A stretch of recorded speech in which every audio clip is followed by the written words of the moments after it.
Hello dear students, आज हम पढ़ने जा रहे हैं क्लास 8th का चैप्टर मेंसुरेशन। तो मेन फार्मूलाज से पहले हम कुछ बेसिक फार्मूलाज को समझेंगे कि वो बने कैसे, जिससे आपको उन्हें लर्न ना करना पड़े, उन्हें रटना ना पड़े, आप उन्हें समझ के याद कर सकें। समझे? तो सबसे पहले देखते हैं rectangle. Rectangle is the basic structure for all the formulas. सारे फार्मूलाज जो बनते हैं उनका बेस होता है रेक्टेंगल। तो क्या होता है रेक्टेंगल?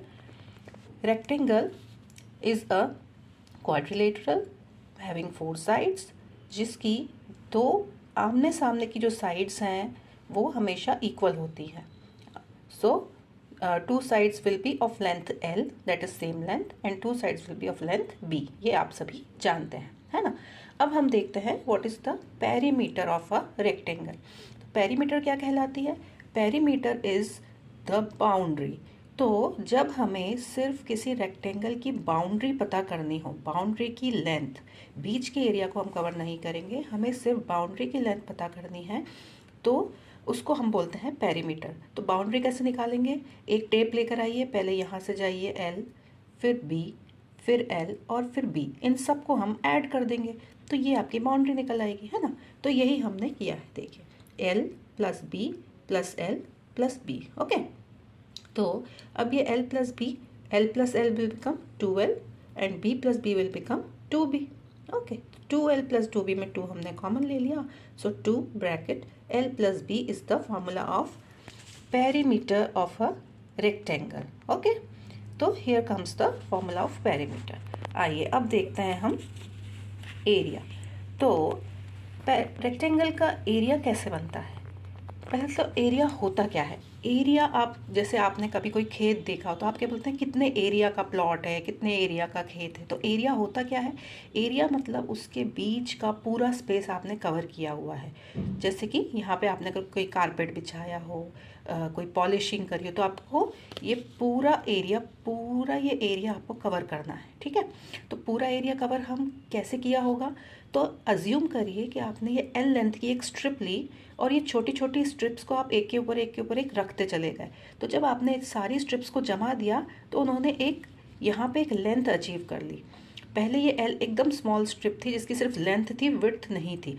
फिर जब हमने एक छोटी छोटी स्ट्रिप्स को जमा दिया तो एक बड़ी सी हमारे पास एक विड्थ भी आ गई। तो ये जब एरिया पूरा कवर हो गया, इस पूरे एरिया के लिए लेंथ और ब्रेड्थ, हमें दो चीज़ें मिल गई। ठीक है, अब फॉर्मूला कैसे बना?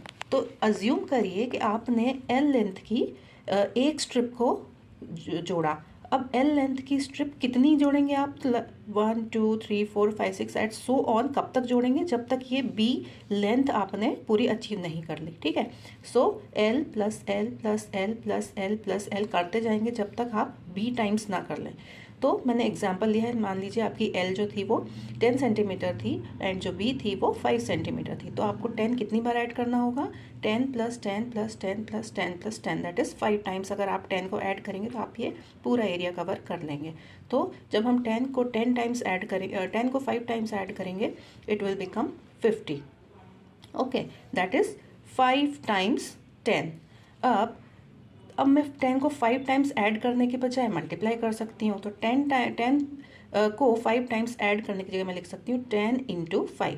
तो 10 into 5 will also give you 50।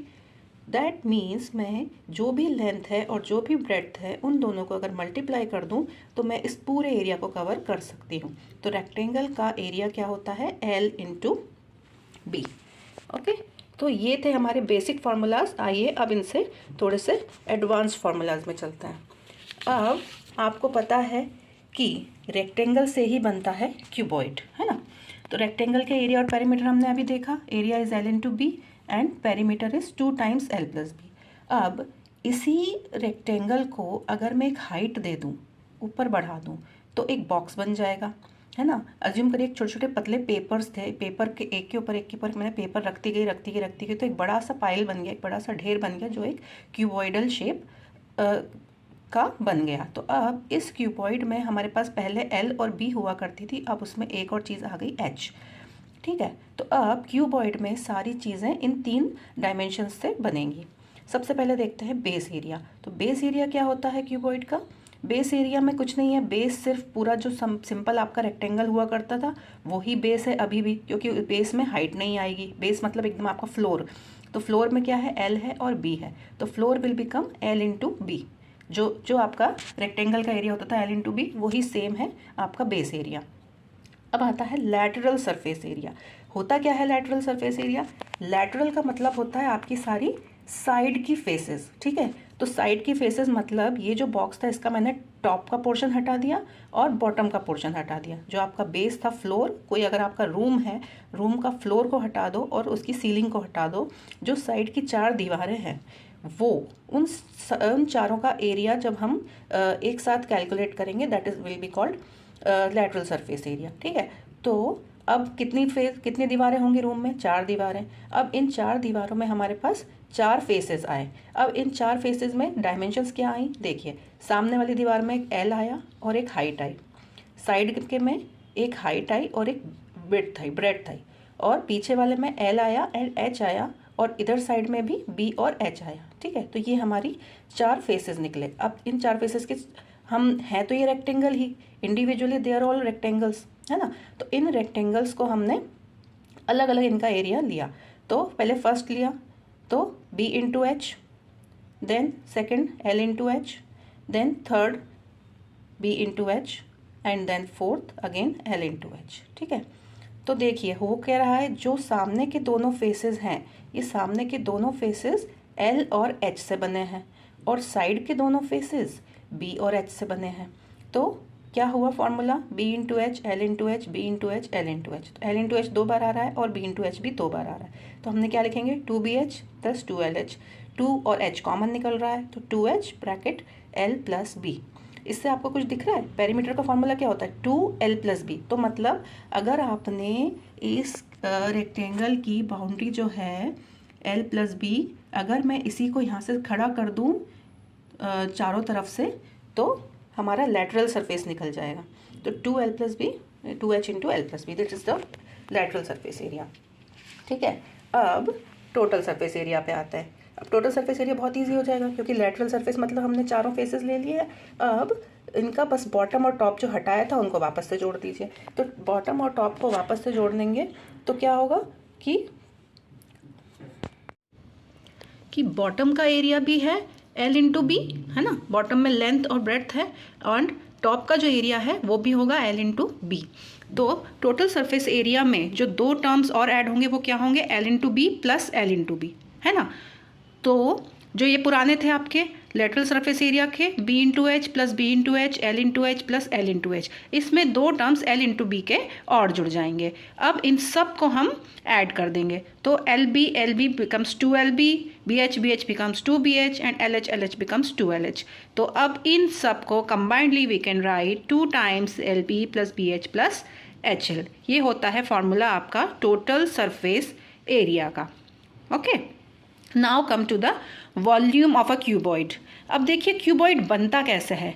Assume करिए कि आपके पास ये पतले से पेपर्स हैं जिनमें सिर्फ लेंथ और ब्रेड्थ थी, हाइट नहीं थी। लेकिन अगर आप ऐसे छोटे छोटे बहुत सारे पेपर्स को एक के ऊपर एक कनेक्ट करते चले जाएं तो आपको एक हाइट अचीव हो जाएगी, और इसको आप एक ओवरऑल एक क्यूबॉइडल शेप का बॉक्स जैसा अज्यूम कर सकते हैं, ठीक है। तो वॉल्यूम होता क्या है? वॉल्यूम होता है कि इस पूरे बॉक्स में जितना स्पेस ऑक्यूपाइड है अंदर, मतलब पूरा उसको आप किसी सामान से भर दें, पूरी तरह से भर दें, उसका पूरी लेंथ, पूरी ब्रेड्थ और पूरी हाइट कवर हो जाए, सब कुछ पूरा एरिया मिला के, पूरा स्पेस मिलाकर जो अमाउंट आएगा that will be called the volume, ठीक है। तो वॉल्यूम में हमें तीनों डायमेंशंस को लेना है। तो ये समझिए कि L इंटू बी एक बार, फिर L इंटू बी 2 बार, फिर L इंटू बी 3 बार, ऐसे L इंटू बी कितनी बार काउंट होगी?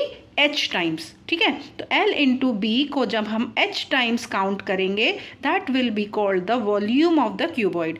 तो वॉल्यूम का फॉर्मूला सिंपली क्या बन जाएगा? L into B H times, that is L into B into H। और क्योंकि यहाँ 3 यूनिट्स इंटू हो रही हैं तो इसकी जो यूनिट आएगी वो क्यूब में आएगी, दैट इज मीटर क्यूब और सेंटीमीटर क्यूब, ठीक है ना। एरिया सारे मीटर स्क्वायर सेंटीमीटर स्क्वायर में आते हैं, जबकि वॉल्यूम जो है वो क्यूब में आता है। ओके, सो आई होप आपको इतना समझ आया होगा क्यूबॉइड का। Now let's take another example of a cube of a square. ठीक है, तो स्क्वायर क्या होता है? अब जो हमने रेक्टेंगल में पढ़ा था, है ना, रेक्टेंगल में आपके एल और बी थे। देखिए, रेक्टेंगल में आपके एल और बी थे, तो पेरीमीटर में हमने क्या किया था? एल बी को ऐड किया था। अब यहाँ पे स्क्वायर में देखिए, स्क्वायर में आपके पास 4 साइड्स हैं। ठीक है, तो अब इसका पेरीमीटर क्या होगा? इसकी बाउंड्री। तो बाउंड्री में हमने क्या करा?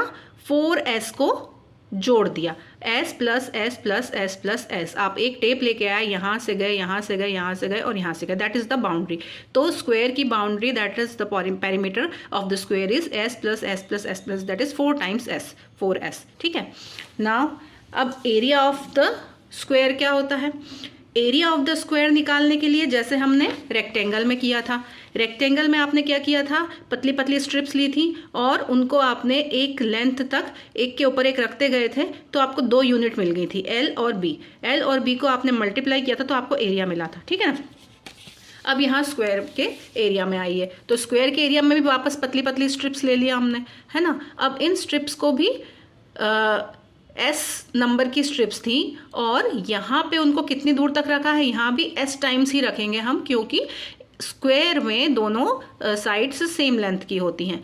तो अब आपने एस को एस टाइम्स लिखा है, मतलब आपने करा होगा एस लेंथ की एक स्ट्रिप प्लस दूसरी प्लस तीसरी प्लस चौथी, ऐसे आप गए हैं एस टाइम्स। तो S plus S plus S plus S कितनी बार? एस टाइम्स किया है।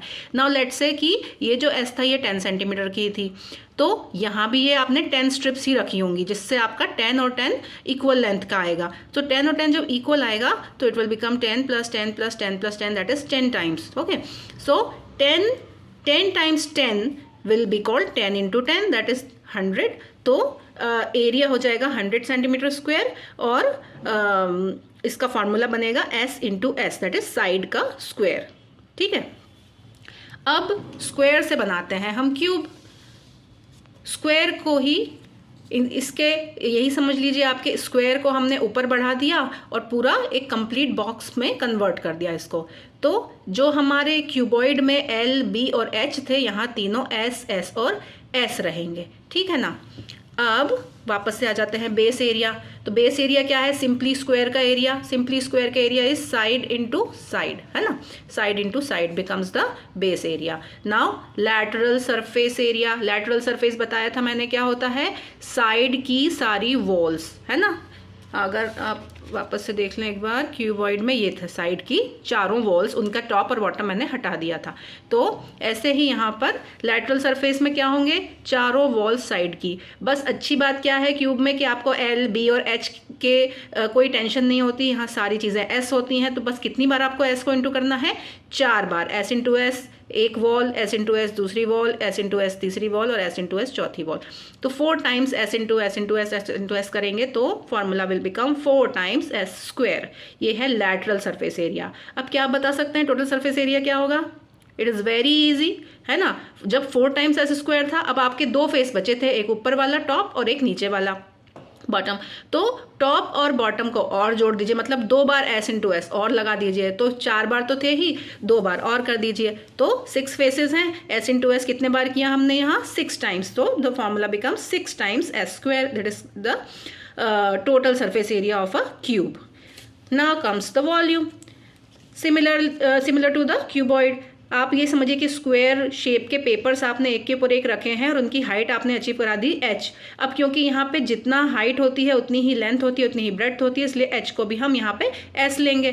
ठीक है, तो s इंटू एस था एरिया और इस एरिया को हमने h हाइट तक या s हाइट तक बढ़ा दिया, तो s into S into S. तो volume is simply s cube. Okay, तो आई होप आपको आज का ये पूरा वीडियो समझ में आया होगा, सारे कॉन्सेप्ट्स आपके क्लियर हुए होंगे। और आप और नेक्स्ट किस टॉपिक पे वीडियो चाहते हैं, please let me know in the comments below. Thank you for watching and keep sharing my videos, keep liking. Thank you so much.